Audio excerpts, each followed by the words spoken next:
my name is Emiliano, and I'm going to give just in a nutshell, just so you guys have a little idea. It's not the focus of today to practice forest therapy, but we're going to have a little experience, help us maybe enhance the experience that we're going to have later.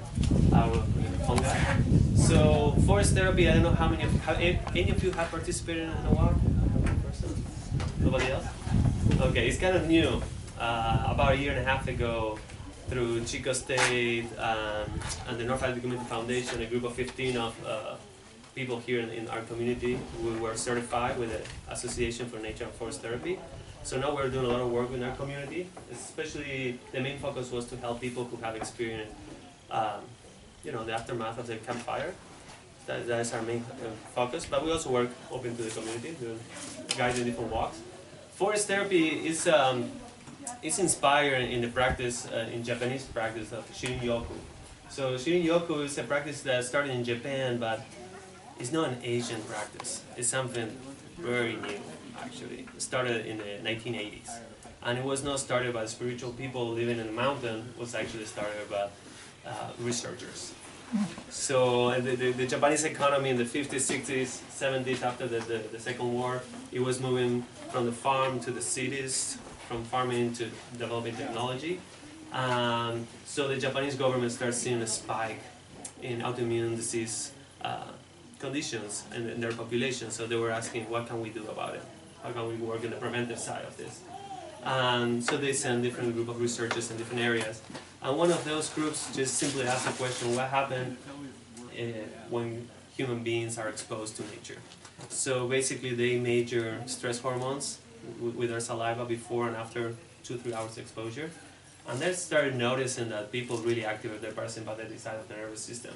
So people were feeling a little more regulated, a little more relaxed, and more prepared for digestion and healing. So after that, when that got started, they keep researching why this was happening. They come to find it's like a chemical compound that's produced by trees and plants. It's released around them all the time. It's a way that the trees and plants protect themselves from different things that might invade and attack them. So it works kind of their immune system. But when we humans, we are exposed in nature environments, we start absorbing these phytoncides through our skin, through our breathing, and they found out that these phytoncides have a really positive effect in our nervous system and also in our immune system. Since then, there have been a lot of different research that actually, if you're curious, you can visit in the Association for Nature and Forest Therapy website. They have just there a tab that just shows a little bunch of the research, and it's super interesting. Just to say one, there was interest to see what these phytoncides would do with people dealing with a cancer diagnosis. So they were interested in measuring different cells within the immune system. So they put a group of people and they measure the NK cells, the natural killer cells, before the exposure, and then they expose these individuals, I believe it was 3 straight days, 3 hours a day. And they measure again at the end of that. And when they find out is that the NK cells multiply, they increase their population by 50%. So that was very remarkable. And since then, the research on this keeps growing. So that's a little bit how Shirin-yoku comes to the state. Is a guy who actually used to live here in Chico. And he decided, he was inspired by this practice, traveled to Japan on different occasions. And then he twisted a little bit. He changed, he added some other elements to it. And it's what he's developed to call forest therapy. So today we're going to have a little experience. Forest therapy, how it looks like is not just exposure to nature, but it's trying to create connection. And connection within ourselves, connection with the land and the place that we're in, and also connection with the people that we're walking with. And this practice is, we guide the practice to offer different invitations. So invitations, and we call them purposely invitations, because they're just that. I'm not going to actually invite you. We're going to do 2 small invitations in a moment.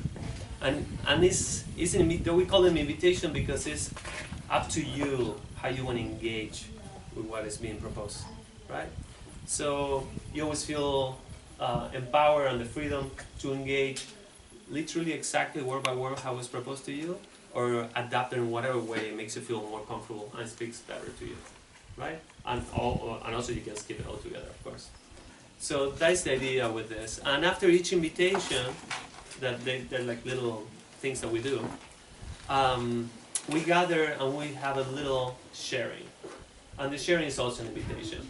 So when we do a little sharing, I'm gonna explain a little bit more about that. With that being said, I'm ready if you. Yeah. Yeah, I just wanted to also add, that the mycelial network that's underneath is responsible for a lot of those signals that the trees actually will give off. So it's all interconnected in so many levels, and it's so neat that we actually benefit from these aromatic compounds. They're just being released by their communications. So let's go ahead and go into something else. Yeah, sure. Do you guys have any questions related to forest therapy?